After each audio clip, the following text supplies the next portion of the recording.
प्यारे दर्शकों नमस्कार। तारीख है आज 3 जून 2026, दिन बुधवार, हिंदी तिथि ज्येष्ठ माह कृष्ण पक्ष तृतीया। आइए नजर डालते हैं हमारे प्यारे राज्य उत्तराखंड की तमाम बड़ी खबरों पर। वीडियो शुरू करने से पहले कमेंट बॉक्स में जय हिंद लिखकर हमें सपोर्ट करें।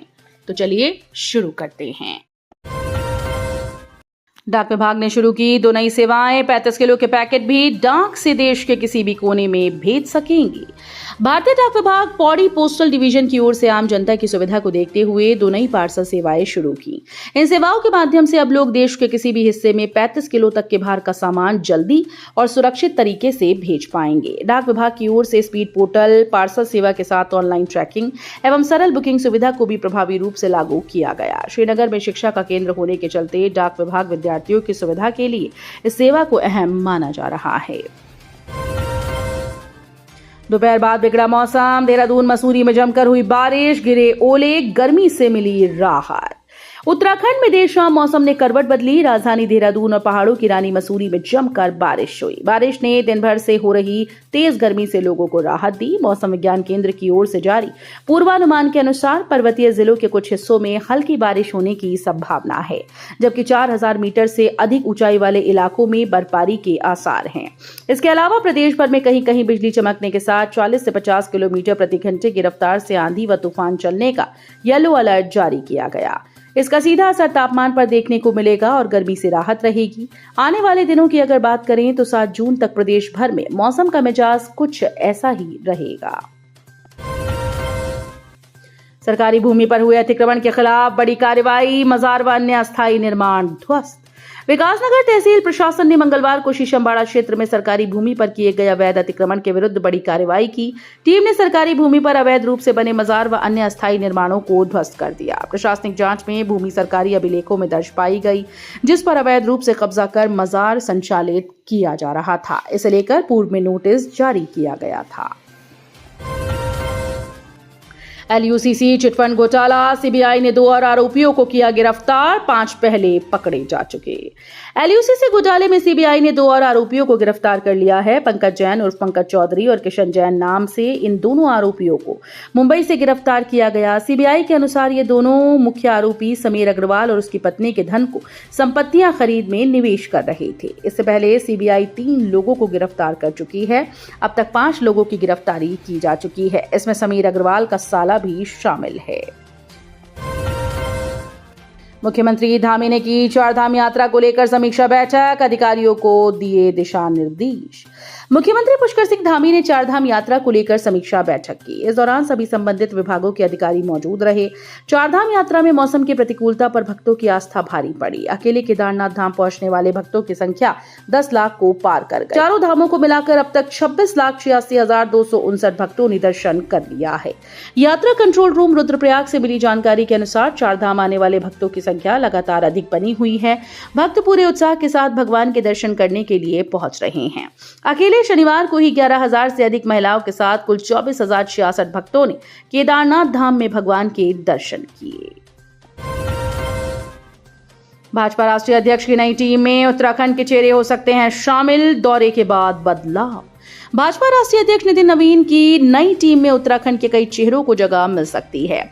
इसमें पूर्व मुख्यमंत्री से लेकर कई पूर्व सांसद भी शामिल हो सकते हैं। महामंत्री संगठन अजय कुमार की विदाई के बाद अब उच्च स्तर पर कई और बदलावों की सुगबुगाहट तेज हो गई। 3 दिन का जो दौरा नितिन नवीन ने किया, उसी दौरान अपनी नई टीम के लिए कुछ चेहरे भी पहचाने। बताया जा रहा है कि पूर्व मुख्यमंत्री समेत कई नेताओं को जल्द ही नितिन अपनी नई टीम में जगह दे सकते हैं। जमीन दिलवाने के नाम पर विधवा से 53 लाख रुपए की ठगी। कोर्ट के आदेश पर FIR दर्ज। जमीन खरीदने का सपना सजोए एक विधवा ने अपनी जमा पूंजी और बैंक ऋण से 53 लाख रुपए चुकाए, लेकिन जब बेनामे की बारी आई तो बेईमानी की परतें खुलने लगी। पहले फर्जी दस्तावेजों से रजिस्ट्री का भरोसा दिलाया गया, फिर दूसरी जमीन का लालच देकर लाखों रुपए ऐंठे गए। द्वितीय सिविल जज हल्द्वानी के आदेश पर 4 आरोपियों के खिलाफ धोखाधड़ी की प्राथमिकी दर्ज कर ली गई। मुखानी क्षेत्र के नंदपुर गांव निवासी दशरथी गर्ब्याल ने अदालत में दिए गए प्रार्थना पत्र में बताया कि वर्ष 2022 में उनके पति का निधन हो गया था। पति के फंड से प्राप्त धनराशि और बैंक ऋण लेकर वो जमीन खरीदना चाहती थीं। इस दौरान उनके पड़ोसी मनोज सिंह धपोला ने मार्च 2023 में भगवानपुर स्थित एक भूखंड दिखाया जो पुष्पा बोरा के नाम पर था। 20 लाख रुपए में सौदा तय होने के बाद उन्होंने 5 लाख रुपए नकद और 2 चेक के जरिए 15 लाख रुपए आरोपियों को दे दिए। महिला का आरोप है कि बाद में आरोपियों ने उन्हें हल्द्वानी तहसील में कुछ दस्तावेज देकर रजिस्ट्री होने का विश्वास दिलाया, लेकिन जांच में वे कागजात फर्जी और कूट रचित पाए गए। सरकार ने 10 पेयजल योजनाओं का प्रस्ताव केंद्र को भेजा। स्वीकृति के बाद होगी हाई पावर कमेटी की बैठक। उत्तराखंड सरकार ने विश्व बैंक के वित्त पोषण से पहले चरण में बनने वाली 10 पेयजल योजनाओं का प्रस्ताव केंद्र को भेज दिया। जल्दी से स्वीकृति मिलने की उम्मीद है। इसके बाद हाई पावर कमेटी की बैठक में आगे का फैसला होगा। विश्व बैंक के वित्त पोषण से राज्य में 1200 करोड़ की पेयजल योजनाओं को स्वीकृति मिली हुई है। विश्व बैंक के नियमों के हिसाब से कुछ प्रतिशत कार्य पहले राज्य स्तर से शुरू करना होता है। शिक्षकों के तबादला एक्ट के तहत इस वर्ष नहीं होंगे अनिवार्य तबादले, केवल अनुरोध के आधार पर निर्णय। प्रदेश में यह दूसरा साल है जब शिक्षकों के तबादला एक्ट के तहत अनिवार्य तबादले नहीं होंगे। इसके लिए मुख्य सचिव की अध्यक्षता में गठित समिति की सिफारिश को मुख्यमंत्री धामी का अनुमोदन मिल चुका है। प्रदेश में इन दिनों तबादलों की प्रक्रिया चल रही है। तबादला एक्ट के मुताबिक अनुरोध के आधार पर तबादलों के लिए शिक्षकों और कर्मचारियों से 30 अप्रैल तक आवेदन मांग लिए जाने चाहिए थे, लेकिन अब तक अनुरोध के आधार पर तबादलों के लिए आवेदन नहीं मांगे जा सके हैं। बिजली उपभोक्ताओं को विद्युत लोकपाल से मिली राहत। 3 मामलों में जारी किए गए अहम आदेश।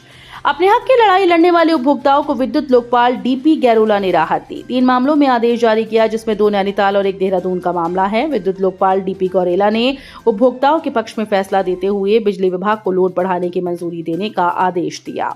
नैनीताल के मल्ला रामगढ़ निवासी स्वाति सिन्हा ने अपने घरेलू कनेक्शन का लोड बढ़ाने के लिए आवेदन किया था। नवविवाहिता की संदिग्ध हालात में मौत। 3 महीने पहले हुई थी शादी। दहेज उत्पीड़न का आरोप। रुद्रपुर के ट्रांजिट कैंप क्षेत्र में मायके आई नवविवाहिता की संदिग्ध हालत में मौत हो गई। पुलिस का कहना है कि महिला की मौत जहर खाने से हुई। परिजनों का आरोप है कि ससुराली दहेज के लिए उसका उत्पीड़न कर रहे थे। मूल रूप से फतेहगंज पश्चिम बरेली रामवीर सिंह ने अपने परिवार के साथ कुछ वर्षों से ट्रांजिट कैंप की वसुंधरा गुरुबक्स कॉलोनी में रह रहे हैं। उनकी 24 वर्षीय बेटी काजल सिडकुल की एक कंपनी में काम करती थी और 18 फरवरी 2026 को उसका विवाह किच्छा के पंजाबी मोहल्ला निवासी अजय शर्मा के साथ हुआ था। देहरादून के नए डीएम किसे मानते हैं सबसे बड़ी चुनौती। जनता दरबार का नाम बदलने की भी बताई वजह। राज्य गठन के बाद से देहरादून में विकास हुआ है, लेकिन नित नई समस्याएं भी जन्म लेती हैं। बढ़ती आबादी के सापेक्ष संसाधन उपलब्ध कराना हर किसी प्रशासनिक अधिकारी की प्राथमिकताओं में रहा है। कई ने जनता का विश्वास जीता तो कुछ अपनी प्रशासनिक क्षमताओं के आधार पर पहचाने गए। जिले के सर्वोच्च प्रशासनिक अधिकारी के तौर पर अब जिले की कमान डॉक्टर आशीष चौहान के हाथ में आई। उनकी भी कई प्राथमिकताएं हैं तो कई चुनौतियों को भी वो मानते हैं। बुजुर्ग को लोहे की रॉड और बेसबॉल के डंडे से पीटा, मराकर फेंका। फरार चल रहा आरोपी हुआ गिरफ्तार। हत्या के प्रयास के मामले में फरार चल रहे 20,000 रुपए के इनामी हिमांशु डंगवाल को नेहरू कॉलोनी पुलिस ने आईएसबीटी क्षेत्र से गिरफ्तार किया। पुलिस ने उसकी निशानदेही पर वारदात में प्रयुक्त बेसबॉल का डंडा भी बरामद कर लिया है। केदारनाथ जा रहे तीर्थयात्रियों का वाहन अनियंत्रित होकर पलटा। चीख पुकार मचते ही मदद के लिए दौड़े लोग। ऋषिकेश बद्रीनाथ राष्ट्रीय राजमार्ग पर 3 धारा के पास एक बड़ा हादसा होने से टल गया। यहां यात्रियों से भरा एक टेम्पो ट्रैवलर अचानक से अनियंत्रित होकर सड़क पर पलट गया। वाहन में कुल 10 लोग सवार थे, जिससे घटना स्थल पर चीख पुकार मच गई। दुर्घटना की आवाज सुनते ही स्थानीय लोग और राहगीर तुरंत मदद के लिए दौड़े और सूझबूझ दिखाते हुए वाहन में फंसे सभी यात्रियों को सुरक्षित बाहर निकाला।